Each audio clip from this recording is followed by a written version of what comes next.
ನಾಗೇಂದ್ರ ನಾಗೇಂದ್ರ ಅಂತ ದಿನಕ್ಕೆ 40 ಬಾರಿ ಜಪಿಸ್ತಾ ಇರುವಂತಹ ಬಿಜೆಪಿಗರೇ ನೀವು ನಾಗೇಂದ್ರ ಅಂತಾನೆ ಹೇಳ್ತಾ ಇರಿ. ನಾವು 3-4 ಹೆಸರುಗಳನ್ನು ಹೇಳಬೇಕಾಗಿ ಬರುತ್ತೆ ಅಂತ ಹೇಳಿ ಕಾಂಗ್ರೆಸ್ಸಿಗರು ಫೈಲ್ಗಳನ್ನು ರೆಡಿ ಮಾಡ್ಕೊಂಡು ಕೌಂಟರ್ಗೆ ಎನ್ಕೌಂಟರ್ ಮಾಡೋದಕ್ಕೆ ಸಿದ್ಧತೆಯನ್ನು ಮಾಡಿಕೊಳ್ತಾ ಇದೆ. ಅದೇನೇ ಇರಲಿ, ಈ ಬಗ್ಗೆ ಹೆಚ್ಚಿನ ಡೀಟೇಲ್ಸ್ ಕೊಡೋದಕ್ಕೆ ನೇರವಾಗಿ ನ್ಯೂಸ್ ಡೆಸ್ಕ್ನಿಂದ ನನ್ನ ಸಹೋದ್ಯೋಗಿ ಶಿಲ್ಪಾ ಗೌಡ ಜಾಯಿನ್ ಆಗ್ತಿದ್ದಾರೆ. ಶಿಲ್ಪಾ ಗೌಡ, ಎಲ್ಲೋ ಒಂದು ಕಡೆ ಕಾಂಗ್ರೆಸ್ ತಾಳ್ಮೆಯಿಂದ ಕಾಯ್ಕೊಂಡು ಕೂತಿತ್ತು. ಒಂದು ವಾರ ಹೋಗಲಿ 7 ದಿನ ಹೋಗಲಿ, ಎಷ್ಟು ದಿನ ಬೊಬ್ಬೆ ಹೊಡಿತಾರ ನೋಡೋಣ ಅಂತ. ಸರಿ, ಇವತ್ತು ಕಾಂಗ್ರೆಸ್ ಹೇಳ್ತಾ ಇದೆ ನೇರವಾಗಿ, ನೀವು ನಾಗೇಂದ್ರ ನಾಗೇಂದ್ರ ಅಂತ ಹೇಳ್ತಾ ಇರಿ. ನಿಮ್ಮ ನಾಗೇಂದ್ರ ಅನ್ನುವ ಪ್ರಶ್ನೆಗೆ ಉತ್ತರವನ್ನು ನಾವು BS ಯಡಿಯೂರಪ್ಪ ಅನ್ನೋ ಹೆಸರನ್ನ ಮುಖಾಂತರವಾಗಿ ಕೊಡ್ತೀವಿ ಅಂತ. ಏನಿದು ವಾಲ್ಮೀಕಿ ವರ್ಸಸ್ ಬೋವಿ ಹಗರಣ? ಈ ಬಗ್ಗೆ ಹೆಚ್ಚಿನ ಡೀಟೇಲ್ಸ್ ಕೊಡೋದಾದ್ರೆ ಶಿಲ್ಪಾ.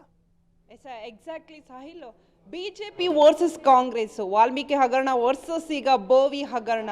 ಇಷ್ಟು ದಿನ ನಾಗೇಂದ್ರ ರಾಜೀನಾಮೆಗೆ ಪಟ್ಟನ್ನ ಹಿಡಿದಿದ್ರು. ನಾಗೇಂದ್ರ ರಾಜೀನಾಮೆ ಕೊಡಲೇಬೇಕು ಅಂತ ಏನು ಬಿಜೆಪಿಯವರು ಆಡಿದ್ದು ಪ್ರೊಟೆಸ್ಟ್ ಮಾಡಿದ್ರು.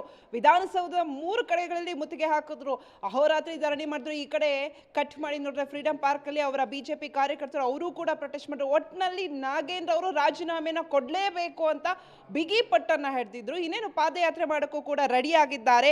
ಸೊ ಸೆಪ್ಟೆಂಬರ್ 1ರಿಂದ 10ನೇ ತಾರೀಕುವರೆಗೆ ರಾಯಚೂರಿಂದ ಬಳ್ಳಾರಿವರೆಗೆ ಪಾದಯಾತ್ರೆಯನ್ನು ಕೂಡ ಮಾಡ್ತಾರೆ.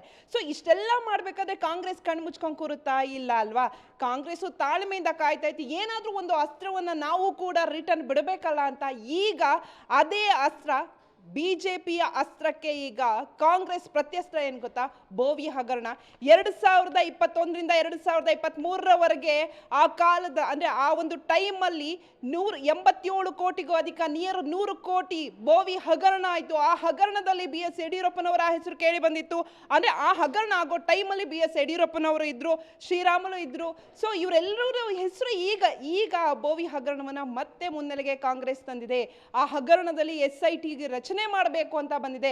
ಅಂದ್ರೆ ಕೌಂಟರ್ಗೆ ಎನ್ಕೌಂಟರ್ ಅಂತಾರಲ್ಲ, ಈಗ ಬಿಜೆಪಿಯವರ ಕೌಂಟರ್ಗೆ ಕಾಂಗ್ರೆಸ್ ಅವರು ಎನ್ಕೌಂಟರ್ ಕೊಟ್ಟಿದ್ದಾರೆ. ಅಂದ್ರೆ ವಾಲ್ಮೀಕಿ ಹಗರಣಕ್ಕೆ ಈಗ ಬೋವಿ ಹಗರಣವನ್ನ ತೆಗೆದಿದ್ದಾರೆ. ಈಗ ಎಲ್ಲೋಗುತ್ತೆ ಬಿಜೆಪಿಯವರು ಮತ್ತೇನು ಮಾಡ್ತಾರೆ?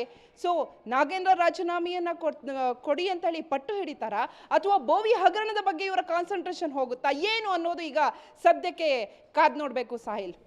ಶಿಲ್ಪಾ, ಎಕ್ಸಲೆಂಟ್. ಇನ್ನು ವಾಲ್ಮೀಕಿ ಹಗರಣದಲ್ಲಿ 187 ಕೋಟಿ ರೂಪಾಯಿ ಅಕ್ರಮ ನಡೆದಿದೆ ಎನ್ನುವಂತಹ ಬಿಜೆಪಿಯ ಆರೋಪ. ಅದೇನೇ ಇರಲಿ, ಈಗ ಬರ್ತಿರ್ತಕ್ಕಂಥ ಅಪ್ಡೇಟ್ಸ್ಗಳ ಪ್ರಕಾರ 187 ಕೋಟಿ ಏನು ಸ್ಕ್ಯಾಮ್ ನಡೆದಿತ್ತು ಅಂತ ಇತ್ತಲ್ಲ, ಅದರಲ್ಲಿ 99 ಕೋಟಿ ರಿಕವರಿ ಆಗಿದೆ ಅಂತ. ಅದರರ್ಥ ಇನ್ನು ಉಳಿದಿರೋದು 87 ಕೋಟಿ ರೂಪಾಯಿ.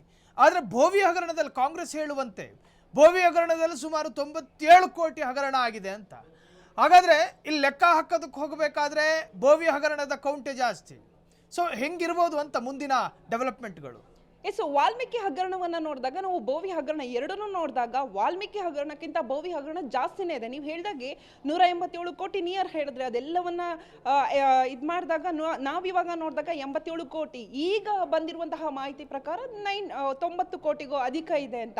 ಸೊ ಈಗ ಏನು ಒಂದು ಕಾಂಗ್ರೆಸ್ ಅಸ್ತ್ರವನ್ನ ಕೊಟ್ಟಿದ್ದಾರೋ ಬೋವಿ ಹಗರಣ ಅಂತ ಹೇಳಿ, ಈ ಹಗರಣವನ್ನ ಯಾವ ರೀತಿ ಬಿಜೆಪಿ ತಗೊಳುತ್ತೆ ಅಂತ ನಾವು ನೋಡ್ಬೇಕಾಗುತ್ತೆ. ಯಾಕಂದ್ರೆ 87 ಕೋಟಿ ಮಾತ್ರ ಅವರು ತೋರಿಸಿದ್ರಲ್ಲ, ಈಗ ಜಾಸ್ತಿನೇ ಇದೆ. ಸೊ ಎಲ್ಲಿಂದ ತಗೊಂಡ್ಬರ್ತಾರೆ, ಯಾವ ರೀತಿ ಮಾಡ್ತಾರೆ, ಹೇಗೆ ಈ ಹಗರಣವನ್ನ ಯಾವ ರೀತಿ ಇದು ಮಾಡ್ತಾರೆ? ಯಾಕಂದ್ರೆ SIT ರಚನೆ ಮಾಡಿದ್ರೆ ಎಲ್ಲವೂ ಕೂಡ ಬಯಲಿಗೆ ಬಂದೇ ಬರುತ್ತೆ. ಅವಾಗ ಯಾರ್ಯಾರು ಯಾವ್ಯಾವ ರೀತಿಯಲ್ಲಿ ಹಗರಣ ಮಾಡಿದ್ರು, ಆ ಹಗರಣದಲ್ಲಿ ಯಾವ್ಯಾವ ಮಂತ್ರಿಗಳಿದ್ರು, ಯಾವ್ಯಾವ ಅಧಿಕಾರಿಗಳಿದ್ರು, ಎಲ್ಲವೂ ಕೂಡ ಬರುತ್ತೆ. ಸದ್ಯದ ಏನು ಸಿಚುವೇಶನ್ ನೋಡೋದಾದ್ರೆ, ಈಗ ವಾಲ್ಮೀಕಿ ಹಗರಣ ಏನು ಸೌಂಡ್ ಮಾಡ್ತಿತ್ತೋ ಇದಕ್ಕಿಂತ 3 ಪಟ್ಟು ಬೋವಿ ಹಗರಣ ಸೌಂಡ್ ಮಾಡುವಂತಹ ಸಾಧ್ಯತೆ ಇದೆ ಸಾಹಿಲ್.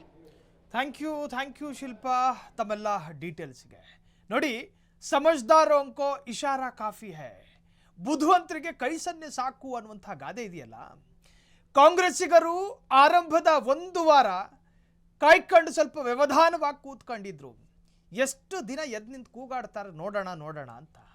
ಆದರೆ BJPಗರು ದಿನ ಕಳೆದ ಹಾಗೆ ಬೇರೆ ಬೇರೆ ಸ್ವರೂಪದಲ್ಲಿ, ಬೇರೆ ಬೇರೆ ರೂಪದಲ್ಲಿ ವಿಧಾನಸೌಧದ ಹೊರಗೂ ಪ್ರತಿಭಟನೆ, ಮೊಗಸಾಲೆಯಲ್ಲೂ ಪ್ರತಿಭಟನೆ, ಪಡಸಾಲೆಯಲ್ಲೂ ಪ್ರತಿಭಟನೆ.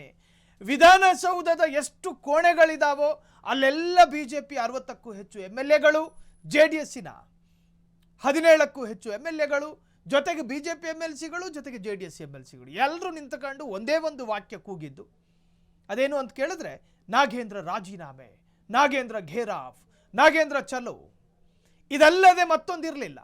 ಸೊ ಕಾಂಗ್ರೆಸ್ಸು ಕೂಡ ಒಂದು ವಾರ ನಿರಂತರವಾಗಿ ಯೋಚನೆ ಮಾಡಿದ ಫಲ ಏನೋ ಗೊತ್ತಿಲ್ಲ. ಭೋವಿ ಹಗರಣಕ್ಕೆ ಸಂಬಂಧಪಟ್ಟ ಎಲ್ಲ ಅಧ್ಯಯನವನ್ನು ಕೂಡ ಮುಗಿಸಿದೆ. ಒಂದು ವೇಳೆ ಸರ್ಕಾರ ತೀರ್ಮಾನ ಮಾಡಿದ್ದೇ ಆದಲ್ಲಿ ಸ್ಪೆಷಲ್ ಇನ್ವೆಸ್ಟಿಗೇಷನ್ ಟೀಮು ಕೂಡ ರಚನೆ ಮಾಡಬಹುದು, SIT. ಆ SIT ರಚನೆ ಮಾಡಿ ಬಿಜೆಪಿಯ ಅಗ್ರಗಣ್ಯ ದಿಗ್ಗಜ ನಾಯಕರುಗಳ ವಿಚಾರಣೆಯನ್ನು ನಡೆಸಿದ್ದೇ ಆದಲ್ಲಿ ಇದು ಒಂದು ತರಹದ ರಾಜ್ಯ ಮಟ್ಟದ ಮುಜುಗರ ಆಗೋದಿಲ್ವಾ? ನಿಜಕ್ಕೂ ಹಾಗಾದ್ರೆ ಈ ಕೌಂಟರ್ ಮತ್ತು ಎನ್ಕೌಂಟರ್ ಎಲ್ಲಿಗೆ ಬಂದು ಮುಟ್ಟುತ್ತೆ ರಾಜ್ಯ ಗಮನಿಸ್ತಾ ಇದೆ. 7 ಕೋಟಿ ಕನ್ನಡಿಗರು ಬಯಸ್ತಾ ಇರೋದು ವಿಧಾನಸೌಧ ರಾಜ್ಯವಾರು ಅಥವಾ ಜಿಲ್ಲಾವಾರು ತಾಲೂಕುವಾರು ಅಭಿವೃದ್ಧಿ ವಿಚಾರ ಚರ್ಚೆಯಾಗಬೇಕೇ ಹೊರತಾಗಿ ಪರಸ್ಪರ ಕೆಸರರ ಚಾಟದಿಂದಲ್ಲ. ಹಾಗಾಗಿ ಅಧಿವೇಶನ ಆದಷ್ಟು ಬೇಗ ಜಿಲ್ಲೆಗಳ ಅಭಿವೃದ್ಧಿಯ ಕಾರಣವನ್ನು ಮುಂದಿಟ್ಟುಕೊಂಡು ಚರ್ಚೆಯಾಗಬೇಕು. ಈ ರಾಜೀನಾಮೆ ಗಲಾಟೆ ನಿಲ್ಲಲಿ ಅಂತ ಹೇಳಿ ರಾಜ್ಯದ ಜನ ಬಯಸ್ತಾ ಇದ್ದಾರೆ.